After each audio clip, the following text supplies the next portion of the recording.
My mother was in the front bedroom. My grandmother was across the in the hallway, and both had been bludgeoned to death. So that makes no sense to me on a burglary, because even if you get spooked, why wouldn't you just grab that cash and go? Right.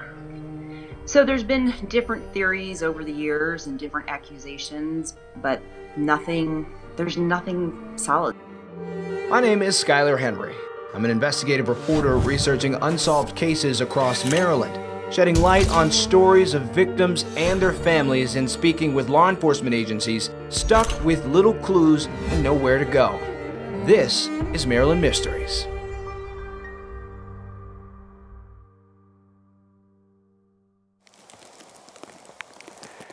It's snowing out here right now. It wasn't the case in October 1989. Still, this neighborhood is relatively quiet. A lot of the houses are close together, and so when someone threw a brick through the back door of this house here on Maxer Road, it alerted neighbors, but no one noticed anything until the next morning. For the first time in 27 years, a World Series game will be played in Candlestick Park. So where this story actually begins is 3,000 miles across the country in California. It was Game 3 of the 1989 World Series. The Oakland Athletics were up 2 games against the San Francisco Giants in that series when that historic earthquake shook the stadium minutes before players took to the field. I'll tell you what, we're having an earthquake. Caused pandemonium all across the country, and it was the lead story in all network news broadcasts at the time. Well, happening across the country at that exact same time, a woman named Ann First was saying goodbye to her husband, Rudolph. She and her family had been hosting a wake in Churchville, Maryland, a rural city about 45 minutes north of Baltimore. They went over to Miss Wilma's house for the wake and probably spent about an hour and a half, so like 10:30, everybody kind of remembers. They left to go back from Churchville to Aberdeen. So they drove from Churchville to Aberdeen. We're guessing about a half hour kind of transfers to get them there. Pull in and begin their nighttime ritual to get ready. For this case, we sat down with one of Harford County's lead detectives on cold cases, Detective Tammy Burns. She actually took over the case 3 years ago. Burns says Ann and her daughter Helen were in the family's Maxer Road home in for the night. Rudolph's funeral was in the morning, and so Ann went to bed as Helen stayed up to watch some TV and enjoy a nightcap.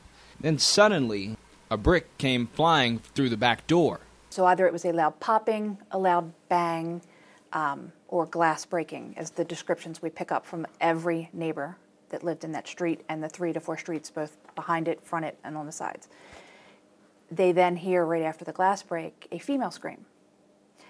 Neighbors all flip on their lights, because back in '89, that's what you would do, is you kind of looked around. You didn't jump right to calling 911 or your local police. You did an investigation your kind of self. If you let the folks in Aberdeen tell it, they'll tell you that in the 80s, calling 911 wasn't the first thing that people jumped to doing. They kind of did their own snooping around, trying to do their own investigative work to assess the situation before they felt like they needed to call police. And so police weren't called. The next morning, the rest of Helen's family came down from Connecticut for Rudolph's funeral. That included her then 19-year-old daughter, Maribeth. I remember most of it. I remember walking in and finding them. I remember, arriving at the house and not being able to get in, knocking on the door, and my father asking my brother to go around the back.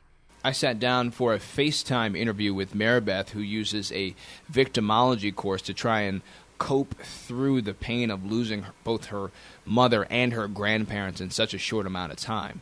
Maribeth, who's now in her 40s, remembers the moments clearly. So I saw them. I remember seeing my mother. She was sitting in a chair up against the wall, and she had been beaten in the head. So I do recall seeing that, and that was, very quickly my father got us out of the house. I remember leaving the house and screaming, and the neighbors coming out, and what happened. Ann and Helen were beaten to death. The lights inside their home on Maxer Road still on, and the glass was shattered at the foot of the back door. Miss Ann, who was 83 years old, was found right inside the door on the ground, hit several times in the head. We're not sure what the weapon is. Weapon was not left on the scene, and it was sent out to the FBI at the time their lab to see if they could come back with some tool marks off of pictures. And there was a wall behind Helen that had been hit, who was further back in the bedroom in a chair, to see if we could match it up. Best they can come up with is it's some type of pipe or crowbar, something metal. Miss Helen had come into the room after hearing the shattering of the glass. We can only suspect that's probably what she did if she left that room. And that's when he basically had both of them, or he or she had both of them. Aberdeen police officers were the first to respond, but they quickly realized that this case was a little too big for them, and it also wasn't in their jurisdiction necessarily. So they called the Harford County Sheriff's Office, and investigators were quickly on the scene and determined nothing was taken. But what's worse in this case, there wasn't a drop of DNA left behind from a killer.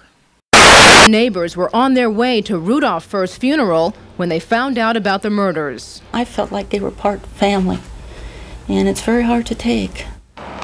In the house? Oh my God! Our cameras were at the house the day after the two were killed. We ended up speaking to a few neighbors. All about your own safety. Are you kidding? I'm alone. Yeah, it certainly does. Oh my God, I can't believe this.